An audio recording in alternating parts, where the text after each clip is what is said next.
So I am really intrigued by the provocative messaging here about New Detroit and what it wants to do, declaring war on racism. Let's start with that language and why you chose such provocative imagery for what you want to do.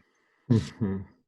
Well, I guess the best way to start is we've been a nation, we've been one nation for so long, experiencing race and racism, but our views of it and the problems that come from it, the views of our problems and the views of racism itself have been so fragmented, as have the challenges that come from racism. And because of that fragmentation, historic fragmentation, we find ourselves at a time where people are starting to come together with a common acknowledgement that it's a problem without, I would say, a strong direction, and without, a lot of, good steps and necessary steps to take to eliminate this problem that I think we're all starting to realize collectively is something that affects us all.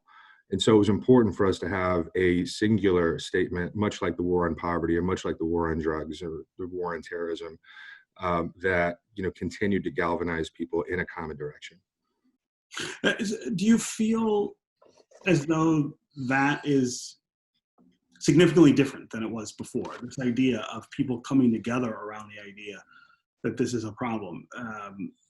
I always worry that when we see massive demonstrations, when we have this conversation about inequality or racism, systemic racism, that we're talking to each other about this, that those of us who get it and who feel like these are, signature problems in American society, are talking to other people who feel the same way, and that we're not really reaching the people who don't understand or don't or who don't want to.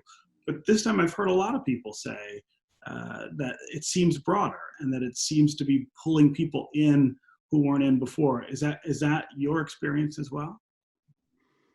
It is, and I think I share your caution, but this is a time, and in the conversation or the work around racial justice, hope is I think far more necessary than most other industries. And a lot of us are still cautious, but a lot of us are still becoming more optimistic and more hopeful, having heard the NFL make a few changes, and NASCAR and others. My concern, quite frankly, is that that's PR, rather than real systems change, which is part of the reason why it was so timely and important for us to, have such a bold declaration to get people to, stay on course and stay on path, rather than have the media cycles sort of, dictate the passion and momentum around anti-racism.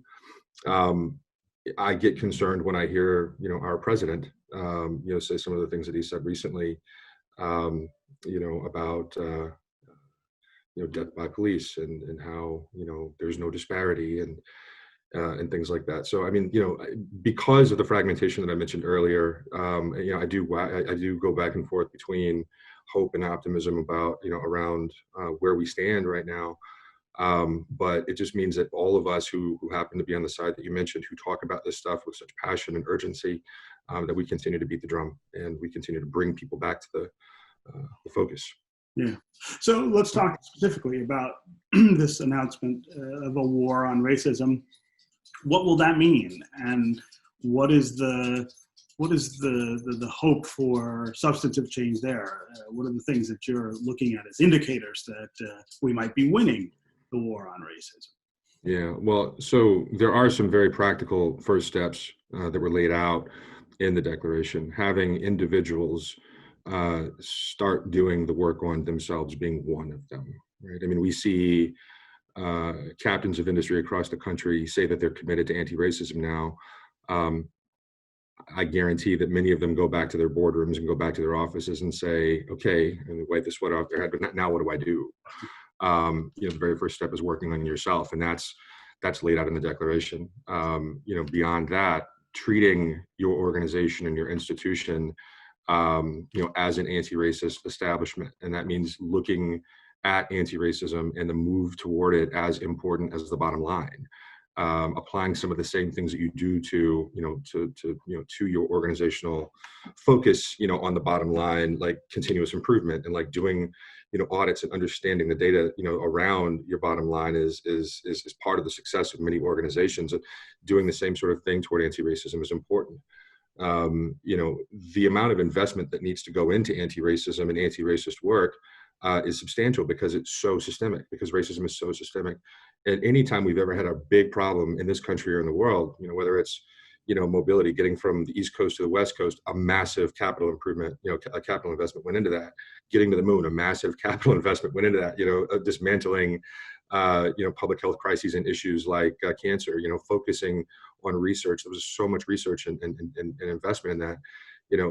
Beyond that, there needs to be investment into the space of researching ways to deal with racism and building the right interventions. And, so I'm hoping, those three next steps, people start really focusing on themselves, people start really deeply focusing on their institutions, and then people start really investing in, anti-racism as a practice. I'm hoping those three things happen and happen quickly. Yeah. When we talk about this issue and particularly the work on self, the work on your own space, I think you're right that for a lot of people that's puzzling. I would imagine that New Detroit is there in part to help educate people about what that means. You get a lot of people who mean well and say, I do want things to be different, but when they think about their own lives, when they think about their own institutions, there's a little bit of a barrier to confronting some of the things that might be embarrassing, might be difficult to solve.